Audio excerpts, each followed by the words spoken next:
जय माँ भारती मित्रों।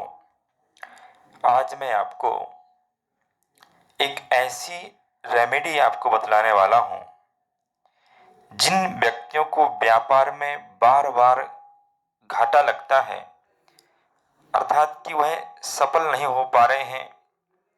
जिन व्यक्तियों का व्यापार एकदम सफलता को प्राप्त हो चुका है, फिर अचानक कुछ ऐसा हुआ कि व्यापार में घाटा लग गया और 100 संख्या से 0 पर आ गए। आखिर क्यों होता है इस प्रकार से? एक मेरे क्लाइंट थे पुणे में, जिनका मैं 6 महीने से वास्तु कर रहा था। वास्तु के सभी दिशाओं पर, बैलेंस पर, सभी प्रकार की रेमेडी पर मैंने ध्यान दिया। उसके बाद भी वो अपने व्यापार में ग्रोथ नहीं कर पा रहे थे। एक दिन मैंने पूछा कि आप दान देते हो? बोले हाँ देते हैं। किनको देते हो, कैसे देते हो, कब देते हो?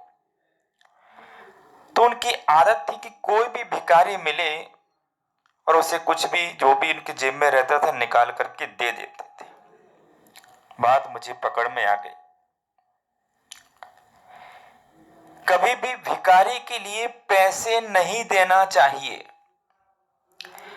अगर आप भिखारी के लिए पैसे दे देते हो तो आपका चलता हुआ व्यापार रुक जाता है, या आप जिस व्यापार में ग्रोथ करना चाहते हो उसमें ग्रोथ नहीं हो पाती है। परंतु ध्यान रखना कि भिखारी अगर आपके द्वार पर आ जाए तो उसके लिए भूखा नहीं छोड़ना, उसे कुछ न कुछ खाने को जरूर देना, परंतु पैसे मत देना। क्यों नहीं देना? क्योंकि पैसे आप दोगे, उस पैसे का वो गलत उपयोग करेगा और उसकी जो निगेटिविटी है वो आपके जीवन में प्रवेश कर जाएगी। इसलिए उसे कभी पैसे मत देना। परंतु मेहनत करने वाले व्यक्ति के लिए, जो दोनों हाथों से मेहनत कर रहा है, उसे 10 की जगह 11 रुपए आप देंगे तो आपके जीवन में ग्रोथ होगा, आपके व्यापार में ग्रोथ होगा।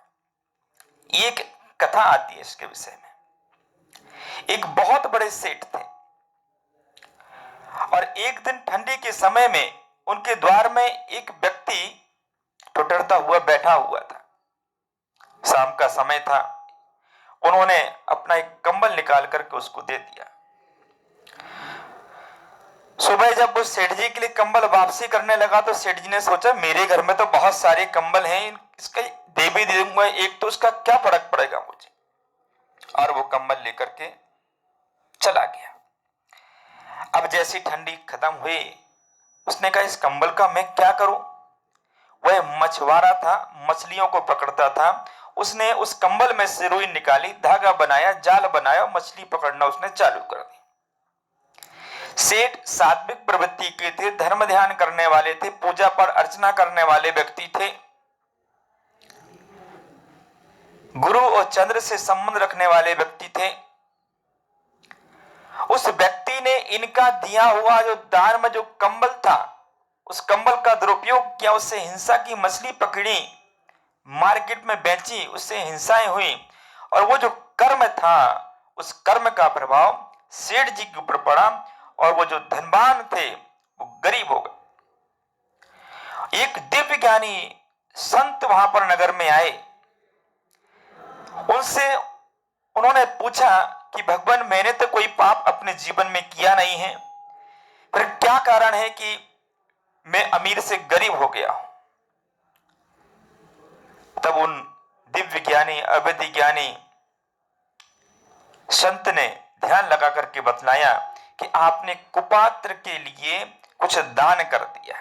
बंधुओं, पात्र, अपात्र और कुपात्र, आपकी वस्तु जो आप किसी को दे रहे हैं उसका क्या उपयोग हो रहा है, उसका जो भी उपयोग हो रहा है उसका कर्म आपके लिए लगता है। आप किसी संत के लिए रोटी देते हो, उससे वो भगवान का मंत्र का जाप करता है उस कर्म का फल आपको प्राप्त करता है, परंतु किसी ऐसे व्यक्ति के लिए आपने धन दे दिया जो शराब पी रहा है, मांस खा रहा है, गलत काम कर रहे हैं, तो उस कर्म का भागीदारी आप भी हो जाते हैं। उन्होंने कहा कि आपने जो कंबल दिया उससे उसने जाल बना करके हिंसा की और आपके जो पुण्य थे वो समाप्त हो गए उस हिंसा के कारण से और उसके कर्म के कारण से, और पुण्य समाप्त हो गया तो आपका ये धन भी समाप्त हो गया। इसलिए कभी भिखारी के लिए पैसे मत देना, ये ऐसे व्यक्ति के लिए पैसे मत देना, चाहे वो आपका परिवार का ही व्यक्ति क्यों ना हो जो गलत काम कर रहा होगा।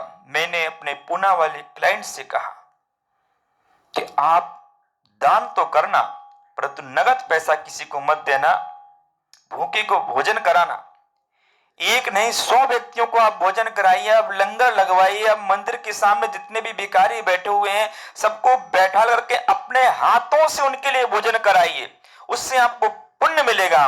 परंतु अगर आपने पैसा आप बांट रहे हो उससे वो गलत उपयोग करेगा।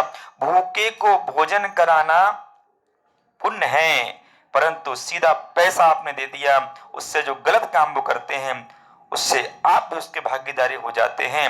और बंधु यही हुआ कि 6 महीने बाद जब हमने देखा तो जो उनकी फैक्ट्री नीचे की ओर आ गई थी वो आसमान को छूने लगी। इसलिए हे बंधु, अगर आप अत्र तत्र कहीं पर भी दान कर देते हो यह सोच करके कुछ न कुछ अच्छा होगा, तो बिल्कुल भी अच्छा नहीं होगा। अच्छा तभी होगा जब आप अच्छी जगह अपना धन को उपयोग करेंगे, अच्छी जगह अपने धन को देंगे। और आपको ये ध्यान रखना होगा कि आपका धन का उपयोग क्या हो रहा है, चाहे वो आप मंदिर में ही क्यों ना दे रहे हो, चाहे वो कोई सा बड़ा से बड़ा मंदिर ही क्यों ना हो, अगर उस मंदिर का पैसा गलत उपयोग में जा रहा है, लोग खा रहे हैं, ट्रस्टी खा रहे हैं, वो गलत है, गलत जगह उपयोग कर रहे हैं, तो उसका पाप भी आपको लगेगा, आपको उसका कर्म भोगना पड़ेगा। इसलिए जब भी आप दान करो तो ये ध्यान करके ही आपके लिए दान देना चाहिए। जीवन में बहुत ऊंचाई पर आप जाएंगे। मैं आपके बीच में ज्योतिष वास्तुविद अरुण जैन। ओम नमः। जय मां भारती।